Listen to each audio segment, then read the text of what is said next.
Hello and welcome to another episode of the Works Plus Grinder series. Today we are going to be testing a machine that I've actually wanted to be testing for quite a long time.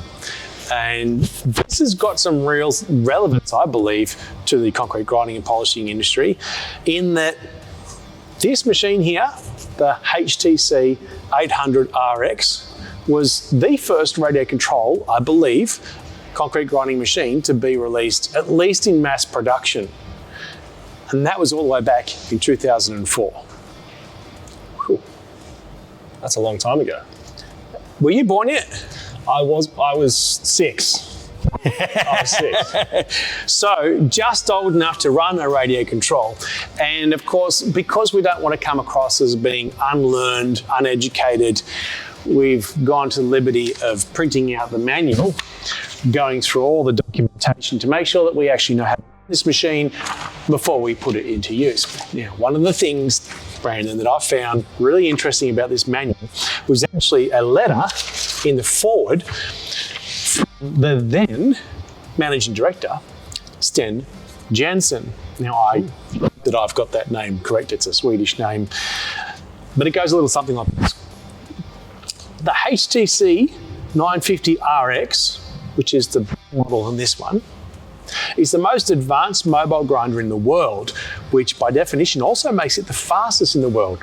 Its predecessor, the HTC 800, which was, if you remember, the OG that we did, the very first concrete grinder that they released back in 1992, I believe it was, revolutionised the market in 1992.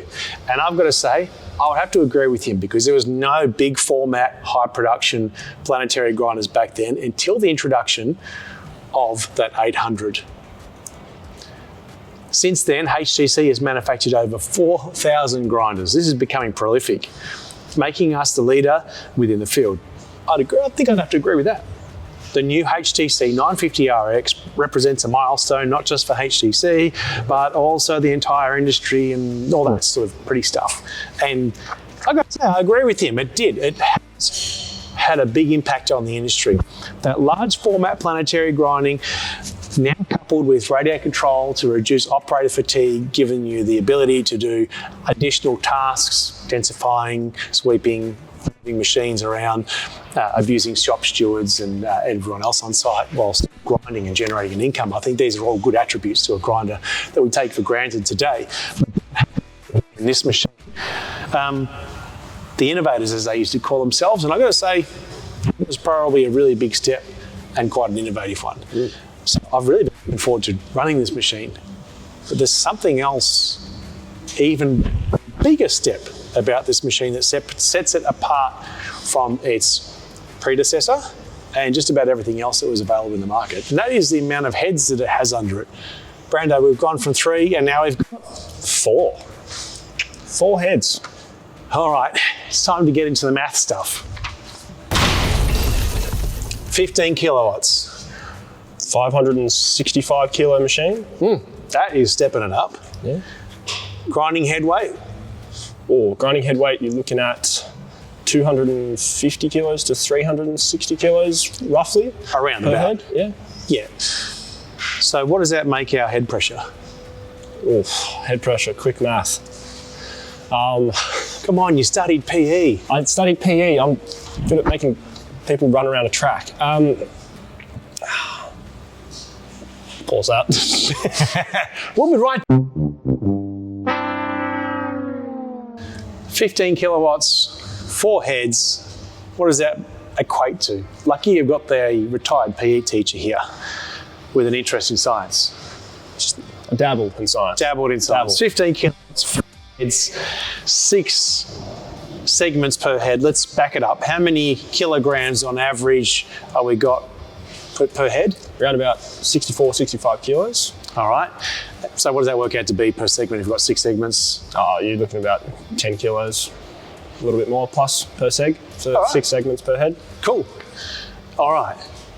So we've got more horsepower, but we've actually got a little bit less weight on the heads. So we've got a little bit less, we've taken a backward step on horsepower, but we've got an extra head in there. So we've got despite the fact that we've gone back with our weight per segment, so that would suggest to me that we're going to lose a little bit of the grinding pressure. We've actually got an extra head in there. Which means we've got more cutting, right? Which means we've got more cutting. This is going to be a hard one to calculate. Let's not bother calculating it and let's give this baby a run and see what she does. Let's have a go. All right, let's do it.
Nice work, Brando. Thanks, Joshy. Great to have a pilot on here that can run different types of machinery. How did it feel? A little different to the Huskies. This is the first time I've actually run a HTC, so yeah, had a little practice beforehand, just moving it about. It's a bit different with the RC system, but yeah, nothing you can't get used to. It's a little bit old school, isn't it? Yeah, just like not being able to have the free sort of thumbstick maneuver or joystick if you're feeling fancy. Yeah, it was different, but yeah, easy to get used to, and I had a fun time. So. It was 2004 after all. Yes, it's what I was 6. So if I was playing around with it when I was 6, I'm sure I would have got the hang of it too. It looked pretty grunty. We were running it at its limit the whole time, current limit.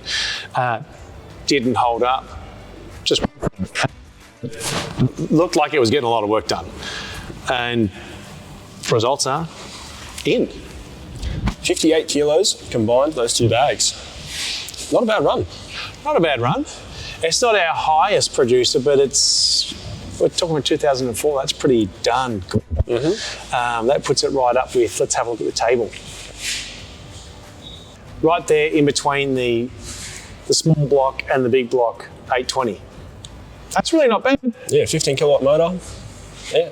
That's, for 2004. Damn, what a throwback. That's impressive. And that I got to finally run this machine.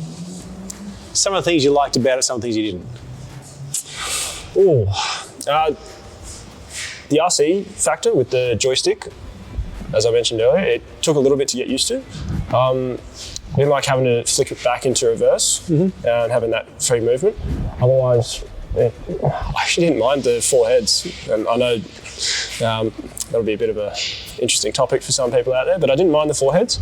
Of course, my diamond purchases will probably be up there a bit higher, but it smashed through some of the ridges that we had here and didn't skip a beat. I didn't have to cut and start the video, which was nice. Yeah, not a bad little beast, especially for a bit of a throwback machine. Yeah.